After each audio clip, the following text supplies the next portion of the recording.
Halo teman-teman, hari ini kita akan membahas bagaimana ekonomi terbuka bekerja. Kita akan lihat bagaimana barang dan modal bergerak antar negara, serta bagaimana hal ini berhubungan dengan tabungan dan investasi.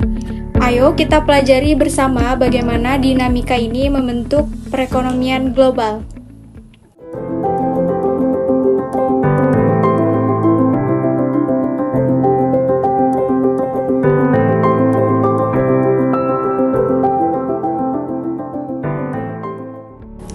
Ekspor adalah barang dan jasa yang diproduksi di negara kita dan dijual ke luar negeri.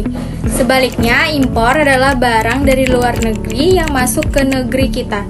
Selisih antara ekspor dan impor disebut ekspor neto, yang menggambarkan neraca perdagangan suatu negara. Jika ekspor lebih besar dari impor, negara tersebut memiliki surplus perdagangan, dan jika impor lebih besar, berarti ada defisit perdagangan. Ini menunjukkan posisi ekonomi suatu negara dalam perdagangan global. Hal yang menarik adalah ekspor neto dan arus modal keluar neto itu selalu seimbang. Jika suatu negara mengalami surplus perdagangan, maka negara tersebut akan menggunakan mata uang asing untuk membeli aset luar negeri. Hal ini menyebabkan arus modal keluar. Sebaliknya, jika suatu negara mengalami defisit perdagangan, maka negara tersebut akan membutuhkan investasi asing untuk menutupi kekurangannya. Hal ini menyebabkan arus modal masuk. Ini merupakan hubungan yang penting dalam ekonomi terbuka. Selain barang, ekonomi terbuka juga melibatkan aliran modal internasional. Arus keluar modal neto adalah perbedaan antara pembelian aset asing oleh penduduk dalam negeri dengan pembelian aset domestik oleh orang asing.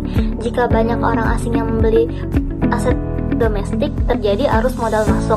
Sebaliknya, jika terdapat banyak penduduk dalam negeri yang membeli aset luar negeri, terjadi arus modal keluar. Faktor-faktor seperti resiko ekonomi dan suku bunga dapat mempengaruhi keputusan ini. Tabungan nasional suatu negara digunakan untuk membiayai investasi domestik dan membeli aset luar negeri. Jika tabungan lebih besar daripada investasi domestik, kelebihannya akan digunakan untuk berinvestasi di luar negeri. Namun, jika investasi domestik lebih besar, negara tersebut akan memerlukan modal asing.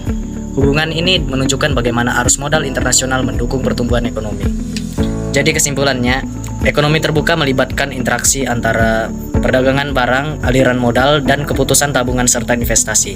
Ketiga hal ini saling berhubungan dan menciptakan keseimbangan dalam perekonomian global.